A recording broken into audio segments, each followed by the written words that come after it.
കുറച്ച് നാളുകൾക്ക് മുന്നേ ശാസ്ത്രജ്ഞര് ഒരു കോമറ്റിനെ കണ്ടെത്തി. അതൊരു സാധാരണ കോമറ്റ് അല്ല, മറിച്ച് ഇന്റർസ്റ്റെല്ലാർ കോമറ്റ് ആണ്. അതായത് നമ്മുടെ സോളാർ സിസ്റ്റത്തിന്റെ പുറത്തു നിന്നും വന്ന വാൽനക്ഷത്രം. 3i അറ്റ്ലസ് എന്നാണ് അതിന് നൽകിയിരിക്കുന്ന പേര്. ഇതിനെ കണ്ടെത്തിയതിന് തൊട്ടു പിന്നാലെ ഇത് അന്യഗ്രഹ ജീവികളുടെ പേടകമാണെന്നും പറഞ്ഞു ഒരു പക്കാ ഫ്രോഡ് രംഗത്ത് വന്നു. ഇത് ഏലിയൻസിന്റെ സ്പേസ് ഷിപ്പ് ആയിരിക്കുമെന്ന ഐഡിയ തെറ്റാണെന്ന് ഞാൻ പറയുന്നില്ല. കാരണം തെറ്റാണെന്ന് പറയാനും ഒരു മിനിമം യോഗ്യത വേണം. ഈ ഐഡിയ യഥാർത്ഥത്തിൽ പക്കാ വിഡ്ഢിത്തമാണ്. വിഡ്ഢിത്തം എന്നതിലുപരി ഇത് പൊതുജനങ്ങളെ പറ്റിക്കാൻ വേണ്ടി മനഃപൂർവ്വം പടച്ചുവിട്ട ഒരു തട്ടിപ്പ് കൂടെയാണ്. 3i അറ്റ്ലസ് എന്തുകൊണ്ട് വെറും കോമറ്റ് മാത്രമാണെന്നും അങ്ങനെ അല്ല എന്ന് പറയുന്നവരൊക്കെ നിങ്ങളെ പറ്റിച്ച് കാശുണ്ടാക്കാൻ നോക്കുന്നവരാണെന്നും യഥാർത്ഥ ശാസ്ത്രത്തിന്റെ അടിസ്ഥാനത്തിൽ തന്നെ നമുക്ക് നോക്കാം.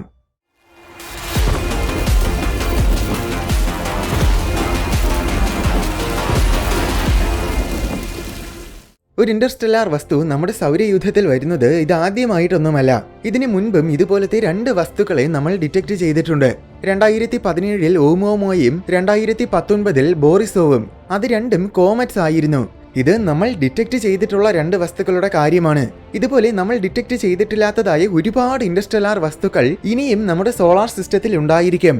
എന്തായാലും നാസയുടെ കീഴിൽ പ്രവർത്തിക്കുന്ന ഒരു സിസ്റ്റമാണ് asteroid terrestrial impact last alert system, ചുരുക്കത്തിൽ അറ്റ്ലസ് എന്ന് പറയും. പല സ്ഥലങ്ങളിലായിട്ട് സ്ഥാപിച്ചിരിക്കുന്ന ഒരു കൂട്ടം ടെലിസ്കോപ്പുകൾ ഉപയോഗിച്ചാണ് ഈ സിസ്റ്റം പ്രവർത്തിക്കുന്നത്. ഭൂമിക്ക് ഭീഷണിയാകാൻ സാധ്യതയുള്ള ബഹിരാകാശ വസ്തുക്കളെ കണ്ടെത്തുക എന്നതാണ് ഈ സിസ്റ്റത്തിന്റെ പ്രധാന ദൗത്യം. അങ്ങനെ കഴിഞ്ഞ മാസം, അതായത് 2025 ജൂലൈ 1-ാം തീയതി അറ്റ്ലസ് സർവേയുടെ ഒരു ഭാഗമായിട്ട് ചിലയിൽ സ്ഥാപിച്ചിരിക്കുന്ന ഒരു ടെലിസ്കോപ്പാണ് ആദ്യമായി 3i അറ്റ്ലസിനെ ഡിറ്റക്ട് ചെയ്തത്.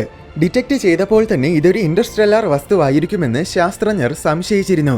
കാരണം ഇതിനെ കണ്ടെത്തുന്ന സമയം ഏതാണ്ട് 2,19,000 km/h വേഗത്തിലാണ് ഇത് സഞ്ചരിച്ചിരുന്നത്. അതുമാത്രമല്ല, അപ്പോൾ ഇത് സൂര്യനിൽ നിന്നും ഏതാണ്ട് 67 കോടി കിലോമീറ്ററുകൾക്ക് അകലെയുമായിരുന്നു.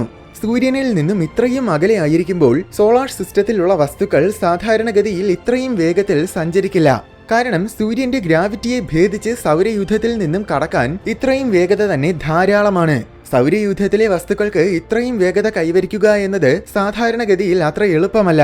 ശേഷം മറ്റു പല ഒബ്സർവേറ്ററുകൾ ഉപയോഗിച്ചും ശാസ്ത്രജ്ഞര് 3i അറ്റ്ലസിനെ നിരീക്ഷിക്കാൻ തുടങ്ങി. അതിനു പുറമെ ഈ വസ്തുവിനെ ഇതിനു മുൻപ് മറ്റു ചില ടെലിസ്കോപ്പുകളും കണ്ടിരുന്നു. ആ ഡാറ്റയും ശാസ്ത്രജ്ഞര് ശേഖരിച്ചു. അങ്ങനെ ഈ വസ്തുവിന്റെ സഞ്ചാരപഥം മനസ്സിലാക്കാൻ പറ്റി. അതും കൂടെ കണ്ടപ്പോൾ ഇതൊരു ഇന്റർസ്റ്റെല്ലാർ വസ്തുവാണെന്ന് ഉറപ്പായി. കാരണം ഇതിന്റെ സഞ്ചാരപഥം ഈ കാണുന്നത് പോലെ ഹൈപ്പർബോളിക് ആണ്. അതായത് സൂര്യന്റെ ഗ്രാവിറ്റിക്ക് കീഴിൽ നിന്ന് സൂര്യനെ വലം വെക്കുന്നതിന് പകരം സൂര്യനിൽ നിന്നും അകന്ന് സൗരയൂഥത്തിൽ നിന്നും തന്നെ പുറത്തു പോകുന്ന രീതിയിലാണ് ഇതിന്റെ സഞ്ചാരപഥം. അങ്ങനെ 3i അറ്റ്ലസ് ഇന്റർസ്റ്റെല്ലാർ വസ്തുവാണെന്ന് സ്ഥിരീകരിക്കപ്പെട്ട 3ാമത്തെ വസ്തുവായി. അതുകൊണ്ടാണ് ഇതിന് 3i അറ്റ്ലസ് എന്ന് പേര് നൽകിയിരിക്കുന്നതും. അതായത് 3i എന്നത് 3ാമത് കണ്ടെത്തിയ ഇന്റർസ്റ്റെല്ലാർ ഒബ്ജക്റ്റ് എന്നാണ് അർത്ഥം. അറ്റ്ലസ് എന്നത് കണ്ടെത്താൻ സഹായിച്ച ഒബ്സർവേറ്ററിയുടെ പേരും. എന്തായാലും ആദ്യമായിട്ട് ഇതിനെ കണ്ടെത്തിയ സമയം ഇത് ശരിക്കും എന്ത് വസ്തുവാണെന്ന് കൃത്യമായി മനസ്സിലാക്കാൻ സാധിച്ചിരുന്നില്ല. അതായത് ഇതൊരു കോമറ്റ് ആണോ ആസ്ട്രോയിഡ് ആണോ എന്ന് തിരിച്ചറിയാൻ പറ്റിയില്ല. കോമറ്റും ആസ്ട്രോയിഡും തമ്മിലുള്ള അടിസ്ഥാനപരമായ വ്യത്യാസം എന്നത് ആസ്ട്രോയിഡ് റോക്കി ആയിട്ടുള്ള വസ്തുവായിരിക്കും. അതിൽ ഐസിന്റെ പദാർത്ഥങ്ങൾ ഉണ്ടായിരിക്കില്ല. ഉണ്ടെങ്കിൽ തന്നെ അത് വളരെ വളരെ കുറവായിരിക്കും. എന്നാൽ കോമറ്റിൽ ഐസ് കൊണ്ട് നിർമ്മിതമായ പദാർത്ഥങ്ങളായിരിക്കും കൂടുതൽ അടങ്ങിയിരിക്കുന്നത്. സൗരയൂഥത്തിന്റെ ഉള്ളിലോട്ട് വരുമ്പോൾ, അതായത് സൂര്യന്റെ അടുത്തോട്ട് വരുമ്പോൾ കോമറ്റിലുള്ള ഐസിന്റെ പദാർത്ഥങ്ങളൊക്കെ ഉരുകി ബഹിരാകാശത്തിലേക്ക് വമിക്കാൻ തുടങ്ങും. ഇങ്ങനെ വമിക്കുന്ന വാതകവും പൊടിയുമാണ് കോമറ്റ്സിന്റെ പിന്നിൽ വാല് പോലെ കാണപ്പെടുന്നത്. 3i അറ്റ്ലസിന് ഇങ്ങനെ ഒരു വാലുള്ളതായിട്ട് ആദ്യം അറ്റ്ലസ് ഒബ്സർവേറ്ററി കണ്ടില്ല. എന്നാൽ വെറും 24 മണിക്കൂറുകൾക്കുള്ളിൽ വേറെയും നിരവധി ഒബ്സർവേറ്ററുകൾ ഈ വസ്തുവിനെ നിരീക്ഷിക്കുകയും ഇതിനൊരു വാലുള്ളതായിട്ട് കണ്ടെത്തുകയും ചെയ്തു. അങ്ങനെ ഉടൻ തന്നെ ഇതൊരു കോമറ്റ് ആണെന്ന് ഉറപ്പായി. ഇതിന് ശേഷം നടത്തിയ നിരീക്ഷണങ്ങളിൽ നിന്നുമാണ് ഇതൊരു ഇന്റർസ്റ്റെല്ലാർ വസ്തുവാണെന്ന് തിരിച്ചറിഞ്ഞത്. ഇന്റർസ്റ്റെല്ലാർ വസ്തുവാണെന്ന് ഉറപ്പായതോടെ ചില ഉഡായിപ്പുകൾ തലപൊക്കാൻ തുടങ്ങി. ഹാർവാർഡ് സർവകലാശാലയിലെ ഒരു തിയറിറ്റിക്കൽ ഫിസിസിസ്റ്റാണ് AV ലോബ്. 2025 ജൂലൈ 16-ന് ഇയാൾ ഒരു പേപ്പർ പ്രസിദ്ധീകരിച്ചു. ഓർക്കുക, സാധാരണഗതിയിൽ ഒരു സയന്റിഫിക് പേപ്പർ പ്രസിദ്ധീകരിക്കുന്നതിന് മുന്നേ അതേ ഫീൽഡിൽ തന്നെയുള്ള മറ്റ് വിദഗ്ധര് ആ പേപ്പറിനെ വിലയിരുത്തും. അങ്ങനെ വിലയിരുത്തിയ ശേഷം അത് ശരിയാണെങ്കിൽ മാത്രമേ അത് പ്രസിദ്ധീകരിക്കാറുള്ളൂ. എന്നാൽ AV പ്രസിദ്ധീകരിച്ച പേപ്പർ മറ്റാരും തന്നെ വിലയിരുത്തിയിട്ടില്ല. അല്ലാതെ തന്നെ അയാള് സ്വന്തം ഇഷ്ടത്തിന് തട്ടിവിടാൻ വേണ്ടിയിട്ട് പ്രസിദ്ധീകരിച്ച ഒരു പേപ്പറാണത്. ഈ പേപ്പറിൽ അയാൾ പറഞ്ഞിരിക്കുന്നത് 3i അറ്റ്ലസ് യഥാർത്ഥത്തിൽ ഒരു ഏലിയൻ സ്പേസ് ഷിപ്പ് ആണെന്നാണ്. ഈ കോമറ്റിന്റെ അസാധാരണമാണെന്ന് അയാൾ തന്നെ പറയുന്ന ചില സവിശേഷതകളുടെ അടിസ്ഥാനത്തിലാണ് AV ഇതൊരു ഏലിയൻ സ്പേസ്ഷിപ്പ് ആണെന്ന നിഗമനത്തിലെത്തിയത്. ഈ അസാധാരണമാണെന്ന് ഇയാൾ പറയുന്ന സവിശേഷതകളൊക്കെ എന്താണെന്ന് നോക്കിയാൽ ഏറ്റവും പ്രധാനമായും ഇതിന്റെ അസാമാന്യമായ വലിപ്പമാണ്. രണ്ടാമത്, ഈ കോമറ്റിൽ നമുക്ക് തിരിച്ചറിയാൻ കഴിയുന്ന ഒരു കെമിക്കലും ഡിറ്റക്ട് ചെയ്തിട്ടില്ല. മൂന്നാമതായി, നമ്മുടെ സോളാർ സിസ്റ്റത്തിന്റെ നിരവധി പ്ലാനറ്റ്സിന്റെ സമീപത്ത് കൂടെ പോകുന്ന രീതിയിലാണ് ഈ കോമറ്റിന്റെ സഞ്ചാരപഥം. അവസാനമായി, ഈ വസ്തുവിന്റെ വിചിത്രമായ രൂപം. ഓർക്കുക, ഇതെല്ലാം അസാധാരണമായ സവിശേഷതകളാണെന്ന് അയാൾ തന്നെ സ്വയം തട്ടിവിടുന്നതാണ്. അല്ലാതെ ഈ പറഞ്ഞ ഒന്നിലും യാതൊരു വിധത്തിലുമുള്ള അസാധാരണത്വവും ഇല്ല എന്നതാണ് സത്യം. അതുകൊണ്ട് ഈ അവകാശവാദങ്ങളുമായിട്ട് AV മുന്നോട്ട് വന്നപ്പോൾ ശാസ്ത്രലോകം മൊത്തത്തിൽ ഇയാളെ പുച്ഛിച്ച് തള്ളി. കാരണം ഇയാളുടെ അവകാശവാദങ്ങൾക്ക് യാതൊരു അടിസ്ഥാനവും ലോജിക്കും ഉണ്ടായിരുന്നില്ല. അതിനു പുറമെ ഇങ്ങനൊരു അവകാശവാദത്തിന്റെ ആവശ്യം പോലും ഇവിടെ ഉണ്ടായിരുന്നില്ല എന്നതാണ് മറ്റൊരു കാര്യം. അതായത് ഇയാൾ പണ്ട് ഓമോമോയുടെ കാര്യത്തിലും ഇതേപോലെ തന്നെ ഏലിയൻ അവകാശവാദവുമായിട്ട് മുന്നോട്ട് വന്നിരുന്നു. ഓമോമോയുടെ കാര്യത്തിൽ കുറഞ്ഞ പക്ഷം ഇങ്ങനൊരു അവകാശവാദത്തിന്റെ ആവശ്യമുണ്ടായിരുന്നു എന്നെങ്കിലും പറയാം. അതൊരു മുടന്തൻ ന്യായമാണെങ്കിലും സൈദ്ധാന്തികമായിട്ടെങ്കിലും നമുക്ക് അങ്ങനെ പറയാം. കാരണം നിർഭാഗ്യവശാൽ അതിനെ ഒരുപാട് വൈകിയാണ് ഡിറ്റക്ട് ചെയ്തത്. അതുകൊണ്ട് തന്നെ അതിനെക്കുറിച്ചുള്ള പല കാര്യങ്ങളും നമുക്ക് എപ്പോഴും നിഗൂഢമാണ്. അപ്പോൾ ആ നിഗൂഢതയ്ക്ക് പിന്നിൽ ഏലിയൻസിനെ ഇയാൾ സൈദ്ധാന്തികമായിട്ട് തിരികെ കയറ്റിയതാണ്. പ്രായോഗികമായിട്ട് അത് വെറും മണ്ടത്തരമാണെങ്കിലും സൈദ്ധാന്തികമായിട്ടെങ്കിലും ആ ആശയം സാധൂകരിക്കപ്പെടുന്നുണ്ട്. പക്ഷേ ഭാഗ്യവശാൽ 3i അറ്റ്ലസിന്റെ കാര്യത്തിൽ അങ്ങനെ പ്രത്യേകിച്ച് യാതൊരു നിഗൂഢതയുമില്ല. 3i അറ്റ്ലസിന് ഏകദേശം 11.2 കിലോമീറ്റർ വലിപ്പമുണ്ടെന്നാണ് നിഗമനം. പക്ഷേ എല്ലാ കോമറ്റ്സിനെയും പോലെ ഇതിനും ഒരു കോമയുണ്ട്. കോമറ്റുകളിൽ നിന്നും വമിക്കുന്ന വാതകങ്ങളും പൊടികളുമെല്ലാം ഭൂമിക്ക് ചുറ്റും അന്തരീക്ഷം നിലനിൽക്കുന്നത് പോലെ കോമറ്റുകൾക്ക് ചുറ്റും നിലനിൽക്കും. അതിനെയാണ് കോമയെന്ന് പറയുന്നത്. ഈ കോമ കാരണം കോമറ്റ്സിന്റെ ശരിക്കുമുള്ള വലിപ്പം അത്രത്തോളം കൃത്യമായിട്ട് നിർണ്ണയിക്കാൻ സാധിക്കില്ല. അതുകൊണ്ട് തന്നെ 3i അറ്റ്ലസിന്റെ വലിപ്പം ഒരുപക്ഷെ നിർണ്ണയിച്ചതിൽ നിന്നും കൂടുതലായിരിക്കാനും കുറവായിരിക്കാനും സാധ്യതയുണ്ട്. എന്ത് തന്നെയാണെങ്കിലും 11.2 കിലോമീറ്റർ എന്നത് ഒട്ടും തന്നെ ചെറുതല്ല. താരതമ്യേന പറഞ്ഞാൽ പണ്ട് ദിനോസറുകളെ നശിപ്പിച്ച ആസ്ട്രോയിഡിനും ഏകദേശം ഇത്രയും വലിപ്പമുണ്ടായിരുന്നുവെന്നാണ് നിഗമനം. അതുമാത്രമല്ല, ഇതിനു മുൻപ് കണ്ട 2 ഇന്റർസ്റ്റെല്ലാർ ഒബ്ജക്ട്സും ഇതിനെ അപേക്ഷിച്ച് തീരെ ചെറുതായിരുന്നു. ഓമുഓമോയ്ക്ക് ഏതാണ്ട് വെറും 1/2 കിലോമീറ്റർ വലിപ്പമേ ഉണ്ടായിരുന്നുള്ളൂ. ബോറിസോവിനാണെങ്കിൽ 1 കിലോമീറ്ററും. അപ്പോൾ അവയുമായിട്ട് താരതമ്യം ചെയ്യുമ്പോൾ 3i അറ്റ്ലസ് ഒരുപാട് വലുതാണ്. പക്ഷേ യഥാർത്ഥത്തിൽ ഇതിനേക്കാൾ വലിപ്പമുള്ള വേറെയും നിരവധി കോമറ്റ്സിനെ നമ്മുടെ സൗരയൂഥത്തിൽ കണ്ടെത്തിയിട്ടുണ്ട്. ഉദാഹരണത്തിന് ബെർണാർഡിനെല്ലൈ ബേൺസ്റ്റൈൻ. നമ്മൾ ഇതുവരെ കണ്ടെത്തിയിട്ടുള്ളതിൽ വെച്ച് ഏറ്റവും വലിയ കോമറ്റ് ആയിട്ട് പരിഗണിക്കുന്നത് ഇതിനെയാണ്. ഇതും സൗരയൂഥത്തിന്റെ ഉള്ളിലോട്ട് വന്നുകൊണ്ടിരിക്കുന്ന ഒരു കോമറ്റാണ്. പക്ഷെ ഇത് ഇന്റർസ്റ്റെല്ലാറിൽ നിന്നും വരുന്നതല്ല, മറിച്ച് സൗരയൂഥത്തിന്റെ അതിരിലുള്ള ഊർട്ട് ക്ലൗഡ് എന്നൊരു മേഖലയിൽ നിന്നുമാണ് വരുന്നത്. എന്തായാലും ഈ കോമറ്റിന് ഏകദേശം 129 കിലോമീറ്റർ വലിപ്പമുണ്ട്. ഇത് കോമറ്റ് തന്നെയാണെന്ന് 100% സ്ഥിരീകരിക്കുകയും ചെയ്ത ഒരു വസ്തുവാണ്. കോമറ്റുകൾക്ക് ഒരുപാട് വലുതായിരിക്കാൻ കഴിയുമെന്നതിന്റെ തെളിവാണിത്. മറ്റൊരു രീതിയിൽ പറഞ്ഞാൽ, ഒരു കോമറ്റിന്റെ വലിപ്പം കൂടുതലാണെങ്കിൽ അതിനർത്ഥം അതൊരു ഏലിയൻ സ്പേസ്ഷിപ്പ് ആണെന്നല്ല, മറിച്ച് അതൊരു വലിയ കോമറ്റ് ആണെന്നാണ്. അപ്പോൾ വലുതാണെന്ന് കരുതി 3i അറ്റ്ലസിനെ ഏലിയൻ സ്പേസ്ഷിപ്പ് ആണെന്ന് കരുതുന്നതിൽ ഒരു ലോജിക്കുമില്ല.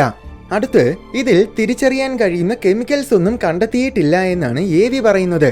പക്ഷെ അത് വെറും നുണയാണ്. ജെമിനി സൗത്തും നാസ ഇൻഫ്രാറെഡ് ടെലിസ്കോപ്പ് ഫെസിലിറ്റിയും ഉൾപ്പെടെയുള്ള നിരവധി ഒബ്സർവേറ്ററുകൾ ഈ കോമറ്റിനെ നിരീക്ഷിച്ചിട്ടുണ്ട്. ആ നിരീക്ഷണങ്ങളിൽ നിന്നും ഈ കോമറ്റിൽ ജലത്തിന്റെ ഐസ് ഉണ്ടെന്ന് സ്ഥിരീകരിക്കാനും സാധിച്ചിട്ടുണ്ട്. അപ്പോൾ AV പറഞ്ഞത് നുണയാണെന്ന് അതിൽ നിന്നും തന്നെ നമുക്ക് മനസ്സിലാക്കാം. ഇനി മറ്റൊരു കാര്യം, കോമറ്റ്സിൽ നിന്നും സയനൈഡ്സും ഹൈഡ്രോക്സൈഡ്സും പോലെയുള്ള വാതകങ്ങൾ വമിക്കാറുണ്ട്. എന്നാൽ ആദ്യം നടത്തിയ നിരീക്ഷണങ്ങളിൽ 3i അറ്റ്ലസിൽ ഈ വാതകങ്ങളൊന്നും ഡിറ്റക്ട് ചെയ്തിട്ടില്ല. അതുകൊണ്ട് തന്നെ ഇതൊരു കോമറ്റ് ആയിരിക്കില്ലെന്നും AV പറയുന്നുണ്ട്. പക്ഷേ നമ്മൾ ഓർക്കേണ്ട ഒരു കാര്യം എന്നത്, ഈ കോമറ്റ് ഇപ്പോഴും സൂര്യനിൽ നിന്നും ഒരുപാട് അകലെയാണ്. കോമറ്റ്സ് ഈ വാതകങ്ങളൊക്കെ പുറത്തു വിടുന്നത് സൂര്യന്റെ ഒരുപാട് അടുത്തെത്തുമ്പോൾ മാത്രമാണ്. അത് ഏകദേശം എല്ലാ കോമറ്റ്സിന്റെ കാര്യത്തിലും അങ്ങനെ തന്നെ. കാരണം സൂര്യന്റെ അടുത്തെത്തുമ്പോഴാണ് ചൂട് കൂടുതൽ കിട്ടുന്നതും അനന്തരഫലമായി കോമറ്റിലുള്ള ഐസ് ഒക്കെ കൂടുതൽ ഉരുകുന്നതും. 3i അറ്റ്ലസ് സൂര്യന്റെ സമീപത്തെത്താൻ ഇനിയും മാസങ്ങളോളം സമയമുണ്ട്. അപ്പോൾ മാത്രമേ അതിൽ നിന്നും ഈ വാതകങ്ങളൊക്കെ പുറത്തു വരികയുള്ളൂ. നിലവിൽ ഇത്രയും ദൂരത്തിലായിരുന്നിട്ട് പോലും ഈ കോമറ്റ് ഇപ്പോൾ തന്നെ ആക്റ്റീവ് ആയിട്ടുണ്ട്. അതായത് അതിൽ നിന്നും നല്ല രീതിയിൽ വാതകങ്ങൾ വമിക്കാൻ തുടങ്ങിയിട്ടുണ്ട്. അതുകൊണ്ട് തന്നെ JWST ഉപയോഗിച്ച് ഈ കോമറ്റിനെ നിരീക്ഷിക്കാൻ ശാസ്ത്രലോകം പ്ലാൻ ചെയ്യുന്നുണ്ട്. അപ്പോൾ നമുക്ക് കോമറ്റിന്റെ കൂടുതൽ ഡീറ്റെയിൽസ് അറിയാനും പറ്റും. ഒരുപക്ഷെ നിങ്ങൾ ഈ വീഡിയോ കാണുന്ന സമയം അത് ഓൾറെഡി അവര് ചെയ്തിട്ടുമുണ്ടാകും. ഇനി ഈ കോമറ്റിന്റെ സഞ്ചാരപഥമാണ് എവിയുടെ മൂന്നാമത്തെ ആർഗ്യുമെന്റ്. അതായത് ഇത് സോളാർ സിസ്റ്റത്തിലെ പല ഗ്രഹങ്ങളുടെയും സമീപത്ത് കൂടെ പോകും. അതുകൊണ്ട് തന്നെ ഈ കോമറ്റ് ആ പ്ലാനറ്റ്സിനെയൊക്കെ നിരീക്ഷിക്കാൻ ഏതോ ഏലിയൻസ് അയച്ച സ്പേസ് ഷിപ്പാണ്. ഇതാണ് എവിയുടെ ആർഗ്യുമെന്റ്. പെട്ടെന്ന് കേൾക്കുമ്പോൾ ഇതൊരു പക്ഷേ ലോജിക്കലായിട്ട് നിങ്ങൾക്ക് തോന്നും. പക്ഷെ ഇവിടെ നമ്മൾ ഓർക്കേണ്ട കാര്യം എന്താണെന്നാൽ സൗരയൂഥത്തിൽ പ്രവേശിക്കുന്ന ഏതൊരു വസ്തുവിനെയും സൂര്യന്റെ ഗ്രാവിറ്റി പിടിച്ചു വലിക്കും. അതുകൊണ്ട് തന്നെ ആ വസ്തു സോളാർ സിസ്റ്റത്തിന്റെ ഉള്ളിലോട്ട് വരും. ഇന്നർ സോളാർ സിസ്റ്റം എന്നത് ഗ്രഹങ്ങൾ താരതമ്യേന വളരെ അടുത്തടുത്ത് നിലനിൽക്കുന്ന ഒരു മേഖലയാണ്. ഈ മേഖലയിലൂടെ പോകുമ്പോൾ ഗ്രഹങ്ങൾക്ക് സമീപത്ത് കൂടെ പോവുക എന്നത് മിക്കവാറും ഒഴിവാക്കാൻ പറ്റാത്ത ഒരു കാര്യമാണ്. താരതമ്യേന പറഞ്ഞാൽ ഒരുപാട് പേര് നിൽക്കുന്ന ഒരു മുറിയുടെ മധ്യത്തിൽ ഒരു വലിയ ലൈറ്റ് ഉണ്ടെന്ന് കരുതുക. പുറത്തു നിന്ന് മുറിക്കുള്ളിലേക്ക് വരുന്ന ഒരു ഈച്ചയെ ആദ്യം ആകർഷിക്കുന്നത് മധ്യത്തിലുള്ള ലൈറ്റ് ആയിരിക്കും. അങ്ങനെ അത് ലൈറ്റിന്റെ അടുത്തോട്ട് പോകും. ഇങ്ങനെ പോകുന്ന വഴിക്ക് അത് സ്വാഭാവികമായും പലരുടെയും സമീപത്ത് കൂടെ ആയിരിക്കും പോകുന്നത്. കാരണം അത്രയേറെ ആൾക്കാര് മുറിയിലുണ്ട്. ഇതൊരു പെർഫെക്റ്റ് ആയിട്ടുള്ള അനാലജി അല്ല. എന്നിരുന്നാലും ഏകദേശം ഇതേപോലെയാണ് 3i അറ്റ്ലസിന്റെ കാര്യവും. അതിനു പുറമെ മറ്റൊരു പ്രധാനപ്പെട്ട കാര്യമെന്നത് ഗ്രഹങ്ങളുടെ സമീപത്ത് കൂടെ പോകുമെന്ന് പറയുമ്പോൾ ആ സമീപം എന്നത് യഥാർത്ഥത്തിൽ പല കോടി കിലോമീറ്റേഴ്സ് ആണ്. അല്ലാതെ നമ്മുടെ സാറ്റലൈറ്റ്സ് മാർസിന്റെ അടുത്തുകൂടെ പോകുന്നത് പോലെ ഈ കോമറ്റ് ഗ്രഹങ്ങളുടെ തൊട്ടടുത്തുകൂടെ അല്ല പോകുന്നത്. ഉദാഹരണത്തിന് ഇത് ഭൂമിയുടെ ഏറ്റവും സമീപത്തെത്തുന്നത് ഡിസംബറിലായിരിക്കും. പക്ഷെ ആ സമയത്ത് യഥാർത്ഥത്തിൽ ഇത് ഭൂമിയിൽ നിന്നും ഏതാണ്ട് 27 കോടി കിലോമീറ്ററുകൾക്ക് അകലെയായിരിക്കും. എന്നുവെച്ചാൽ സൂര്യനിൽ നിന്നും ഭൂമി ആയിരിക്കുന്നതിന്റെ ഇരട്ടിയോളം ദൂരത്തിൽ. അതിനു മുന്നേ ഇത് മാർസിന്റെ സമീപത്ത് കൂടെ പോകും. ഇത് സൗരയൂഥത്തിലെ ഗ്രഹങ്ങളിൽ വെച്ച് ഏറ്റവും കൂടുതൽ സമീപത്തെത്തുന്നത് മാർസിന്റെ അടുത്തായിരിക്കും. പക്ഷെ അപ്പോഴും ഇത് മാർസിൽ നിന്നും ഏകദേശം 3 കോടി കിലോമീറ്ററുകൾക്ക് അകലെയായിരിക്കും. താരതമ്യേന പറഞ്ഞാൽ നമ്മുടെ ചന്ദ്രൻ ഭൂമിയിൽ നിന്നും ഏകദേശം 3.8 ലക്ഷം കിലോമീറ്ററുകൾക്ക് അകലെയാണ് സ്ഥിതി ചെയ്യുന്നത്. അപ്പോൾ സമീപത്ത് കൂടെ പോവുക എന്നത് വെറും ആപേക്ഷികമായിട്ട് മാത്രമാണ്, അല്ലാതെ ശരിക്കും സമീപത്ത് കൂടെ അല്ല പോകുന്നത്. അങ്ങനെയെങ്കിൽ ഈ ഒരു വസ്തുതയും കൂടെ പരിഗണിച്ച് നോക്കിയാൽ ഇത് സൗരയൂഥത്തിലെ ഏതെങ്കിലും ഗ്രഹങ്ങൾക്ക് സമീപത്ത് കൂടെ പോകാതിരിക്കുക എന്നത് ഏതാണ്ട് അസാധ്യമായ കാര്യമാണ്. അതുകൊണ്ട് തന്നെ ആ കാരണം കൊണ്ടും ഇതൊരു ഏലിയൻ സ്പേസ് ഷിപ്പ് ആണെന്ന മണ്ടൻ വാദം നിലനിൽക്കില്ല. ഇനി എവിയുടെ അവസാനത്തെ വാദം ഈ കോമറ്റിന്റെ ചിത്രങ്ങളെ കുറിച്ചാണ്. എന്താണെന്നാൽ ചിത്രങ്ങളിൽ കൃത്യമായിട്ട് തന്നെ ഇതിന്റെ വാല് കാണാൻ സാധിക്കും. എന്നാൽ അത് ശരിക്കുമുള്ള വാലല്ലെന്നും അത് യഥാർത്ഥത്തിൽ ചിത്രം പകർത്തിയപ്പോഴുള്ള പ്രശ്നമാണെന്നുമാണ് എവി പറയുന്നത്. അതായത് ചലിക്കുന്ന എന്തിന്റെയെങ്കിലും ചിത്രം പകർത്താൻ ശ്രമിച്ചാൽ ആ ചിത്രം ബ്ലർ ആയി പോകും. നിങ്ങളുടെ ഫോൺ ഉപയോഗിച്ച് അതിവേഗം പോകുന്ന ഒരു വാഹനത്തിന്റെ ചിത്രം പകർത്താൻ ശ്രമിച്ചാൽ ഈ പറഞ്ഞത് എന്താണെന്ന് നിങ്ങൾക്ക് കൃത്യമായിട്ട് മനസ്സിലാക്കാൻ സാധിക്കും. ഇതുപോലെയാണ് ഈ കോമറ്റിന്റെ ചിത്രങ്ങളിൽ വാലായിട്ട് കാണുന്നതെന്നാണ് എവിയുടെ വാദം. പക്ഷെ ഇത് ഭൂലോക വിഡ്ഢിത്തമാണ്. കാരണം ഇന്നത്തെ ഒബ്സർവേറ്ററുകൾ വളരെ അഡ്വാൻസ്ഡ് ആണ്. ബഹിരാകാശ വസ്തുക്കൾ ചലിക്കുന്നതിനനുസരിച്ച് കൃത്യമായിട്ട് തന്നെ അവയെ ഫോളോ ചെയ്യാനുള്ള കഴിവ് ഒബ്സർവേറ്ററുകൾക്കുണ്ട്. അതായത് ചലിക്കുന്ന ഒരു വസ്തുവിന്റെ വീഡിയോ പകർത്താൻ നമ്മൾ ക്യാമറയും അതിനൊപ്പം തിരിക്കുന്നത് പോലെ നോൺ സൈഡ്രിയൽ ട്രാക്കിംഗ് എന്നാണ് ഈ ടെക്നിക്കിനെ പറയുന്നത്. ഈ ടെക്നോളജി ഉള്ളതുകൊണ്ട് ബഹിരാകാശ വസ്തുക്കളെ ടെലിസ്കോപ്പുകൾക്ക് കൃത്യമായിട്ട് തന്നെ ഫോക്കസ് ചെയ്യാൻ സാധിക്കും. അങ്ങനെ ഫോക്കസ് ചെയ്യുമ്പോൾ ഈ വസ്തുക്കളിൽ യാതൊരു വിധത്തിലുമുള്ള ബ്ലറിങ്ങും സംഭവിക്കില്ല. അതിന്റെ വളരെ വ്യക്തമായ തെളിവുകളും നമുക്ക് ഇതിന്റെ ചില ചിത്രങ്ങളിൽ കാണാം. ഉദാഹരണത്തിന് ഈ ചിത്രത്തിൽ ഈ കാണുന്നതാണ് കോമറ്റ്. ഈ കോമറ്റ് ഒഴികെ ബാക്ക്ഗ്രൗണ്ടിലുള്ള ബാക്കി ഒരുപാട് വസ്തുക്കൾ വെറും വര പോലെയാണ് കാണപ്പെടുന്നത്. അതിന്റെ കാരണം അതെല്ലാം ഒരുപാട് അകലെയുള്ള നക്ഷത്രങ്ങളാണ്. അവ നമ്മുടെ കാഴ്ചപ്പാടിൽ അനങ്ങാതെ നിൽക്കുന്ന വസ്തുക്കളാണ്. അപ്പോൾ ടെലിസ്കോപ്പ് കോമറ്റിനെ ഫോക്കസ് ചെയ്യുന്നത് കൊണ്ട് എവി പറഞ്ഞ പ്രതിഭാസം ബാക്ക്ഗ്രൗണ്ടിലുള്ള ആ നക്ഷത്രങ്ങൾക്കാണ് സംഭവിക്കുന്നത്. അതായത് വളരെ വേഗത്തിൽ പോകുന്ന ഒരു വാഹനത്തിന്റെ വീഡിയോ പകർത്തുമ്പോൾ അതിന്റെ ബാക്ക്ഗ്രൗണ്ട് വലിച്ചു നീട്ടപ്പെട്ട് ബ്ലർ ആകുന്നത് പോലെ. ചുരുക്കി പറഞ്ഞാൽ എവി പറഞ്ഞ സകല അസാധാരണ സവിശേഷതകളും യഥാർത്ഥത്തിൽ വെറും സർവ്വസാധാരണമോ അല്ലെങ്കിൽ യാതൊരു അടിസ്ഥാനമോ ഇല്ലാത്ത വെറും പൊള്ളയായ വാദങ്ങൾ മാത്രമായിരുന്നു. 3i അറ്റ്ലസ് തീർച്ചയായും വെറും കോമറ്റ് മാത്രമാണ്. എവി ലോബ് യുഎഫോളജിസ്റ്റുകളെ പോലെ വെറും ഒരു മണ്ടനല്ല. അയാൾ ഒരു നിസ്സാരനായ മനുഷ്യനുമല്ല. പ്രപഞ്ച പ്രതിഭാസങ്ങളെ കുറിച്ചുള്ള ഒരുപാട് പ്രബന്ധങ്ങൾ എവി പണ്ട് പ്രസിദ്ധീകരിച്ചിട്ടുണ്ട്. അതൊന്നും വെറുതെ മനസ്സിൽ തോന്നിയ കാര്യങ്ങൾ എഴുതി വെച്ച പ്രബന്ധങ്ങളല്ല, വളരെ വിജ്ഞാനപ്രദമായ ശാസ്ത്രീയ പ്രബന്ധങ്ങളായിരുന്നു. നിലവിൽ ഇയാള് ഹാർവാർഡ് യൂണിവേഴ്സിറ്റിയിലെ വളരെ പ്രധാനപ്പെട്ട ഒരു പ്രൊഫസറും കൂടെയാണ്. ഇതിനു മുൻപും ഇതുപോലെ പ്രധാനപ്പെട്ട പല മേഖലകളിലും ഇയാള് പ്രവർത്തിച്ചിട്ടുണ്ട്. അപ്പോൾ ചുരുക്കി പറഞ്ഞാൽ ഇയാൾക്ക് ബഹിരാകാശപരമായ കാര്യങ്ങളിൽ തീർച്ചയായും നല്ല പരിജ്ഞാനമുണ്ട്. അതിൽ യാതൊരു സംശയവുമില്ല. ഇയാളെ പോലത്തെ ഒരാൾക്ക് നേരത്തെ പറഞ്ഞ ടെലിസ്കോപ്പിന്റെ നോൺ സൈഡ്രിയൽ ടെക്നോളജിയെ കുറിച്ചൊക്കെ കൃത്യമായ ബോധ്യവും ഉണ്ടായിരിക്കാം. പക്ഷെ എന്നിട്ടും എന്തിനാണ് ഇങ്ങനെ ഏലിയൻസിന്റെ പൊട്ട കഥകളൊക്കെ പ്രചരിപ്പിക്കാൻ ശ്രമിക്കുന്നത്? സംഭവം, ഇയാള് നിരവധി പുസ്തകങ്ങൾ ഇറക്കുന്നുണ്ട്. ഈ പുസ്തകങ്ങളൊക്കെ വിറ്റഴിച്ച് കാശുണ്ടാക്കണമെങ്കിൽ അതിന് നല്ല രീതിയിൽ പരസ്യം വേണം. അങ്ങനെ പരസ്യം കിട്ടാൻ ഏറ്റവും ഉത്തമമായ മാർഗമാണ് മീഡിയ അറ്റൻഷൻ. ഏലിയൻസിനെ പോലെയുള്ള എക്സ്ട്രാ ഓർഡിനറി ആയിട്ടുള്ള അവകാശവാദങ്ങൾ ഉന്നയിക്കുമ്പോൾ സ്വാഭാവികമായും വളരെ നല്ല രീതിയിൽ മീഡിയ അറ്റൻഷൻ കിട്ടും. അങ്ങനെ തന്റെ പുസ്തകങ്ങൾ വിറ്റ് കാശുണ്ടാക്കാനും സാധിക്കും. ഇതിനു വേണ്ടിയിട്ടാണ് ഇയാൾ ഇങ്ങനത്തെ അവകാശവാദങ്ങളുമായിട്ട് മുന്നോട്ട് വരുന്നത്. ഇയാൾ പറയുന്ന കാര്യങ്ങൾ വെറും പൊട്ടത്തരമാണെന്ന ഉത്തമമായ ബോധ്യം തീർച്ചയായും ഇയാൾക്കുണ്ടായിരിക്കും. പക്ഷെ എങ്കിലും എന്ത് ചെയ്തിട്ടാണെങ്കിലും, അതിനെ സ്യൂഡോ സയൻസ് പ്രചരിപ്പിച്ചിട്ടാണെങ്കിലും പോക്കറ്റ് നിറയെ കാശുണ്ടാക്കണമെന്ന ചിന്തയിലാണ് AV ഇങ്ങനെ ചെയ്യുന്നത്. ഇതിനേക്കാൾ കഷ്ടം എന്താണെന്നാൽ, ശരിക്കും കൃത്യമായ ശാസ്ത്രം ഉപയോഗിച്ചാണ് ഇയാള് പണ്ട് പ്രസിദ്ധീകരിച്ചിരുന്ന പുസ്തകങ്ങളൊക്കെ എഴുതിയിരുന്നത്. പക്ഷേ പിൽക്കാലത്തിൽ ഇയാളുടെ ഉള്ളിൽ ഉറങ്ങിക്കിടന്ന ഫ്രോഡ് ഉണർന്നു. അതിനുശേഷം, അതായത് കഴിഞ്ഞ ഏതാണ്ട് 10 വർഷങ്ങളോളമായിട്ട് പ്രസിദ്ധീകരിക്കുന്ന പുസ്തകങ്ങളിൽ ഏകദേശം എല്ലാം തന്നെ ശാസ്ത്രത്തിന്റെ യാതൊരു അടിസ്ഥാനവുമില്ലാത്ത ശുദ്ധമായ ഫാന്റസികളാണ്. കാരണം അത്തരം വിഷയങ്ങൾ വായിക്കാനായിരിക്കും കൂടുതൽ പേർക്കും താല്പര്യമുള്ളത്. ശാസ്ത്രത്തിന്റെ മുഖം മൂടി അണിഞ്ഞ് വെറും തള്ളു കഥകൾ മാത്രം പ്രചരിപ്പിക്കുന്ന ചില യൂട്യൂബ് ചാനലുകൾ വളരുന്നതും ഇതുകൊണ്ടാണ്. ഈ പുസ്തകങ്ങൾ വായിക്കുന്ന സാധാരണക്കാരായ ശാസ്ത്ര സ്നേഹികളെ എല്ലാം യഥാർത്ഥ ശാസ്ത്രത്തിൽ നിന്നും ആ പുസ്തകങ്ങൾ വഴിതെറ്റിക്കുകയാണ് ചെയ്യുന്നത്. ഇത് ശാസ്ത്രത്തിനോട് ചെയ്യാൻ കഴിയുന്ന ഏറ്റവും വലിയ ചതിയാണ്. ഇങ്ങനെയുള്ളവരാണ് ശാസ്ത്രത്തിന്റെ വളർച്ചയ്ക്ക് തന്നെ തടനിൽക്കുന്നത്. അതുകൊണ്ട് അക്ഷരം തെറ്റാതെ ഇയാളെ നമുക്ക് പക്ക ഫ്രോഡ് എന്ന് വിളിക്കാം. ഇയാളുടെ ഈ സ്വഭാവത്തെക്കുറിച്ച് ഇയാളുടെ കൂടെ ജോലി ചെയ്യുന്നവർ തന്നെ പറയാറുണ്ട്. ശാസ്ത്രലോകം ഇയാളുടെ പൊട്ടത്തരങ്ങൾ ചൂണ്ടിക്കാണിക്കുമ്പോൾ താൻ ശാസ്ത്രലോകത്തിന്റെ ഇരയാണെന്ന് പറഞ്ഞ് സിമ്പതി പിടിച്ചു പറ്റാനാണ് എപ്പോഴും ഇയാള് ശ്രമിക്കുന്നത്. എന്നിട്ട് അതിനെക്കുറിച്ചൊരു പുസ്തകം എഴുതി പ്രസിദ്ധീകരിച്ച് കുറെ കാശുമുണ്ടാക്കും.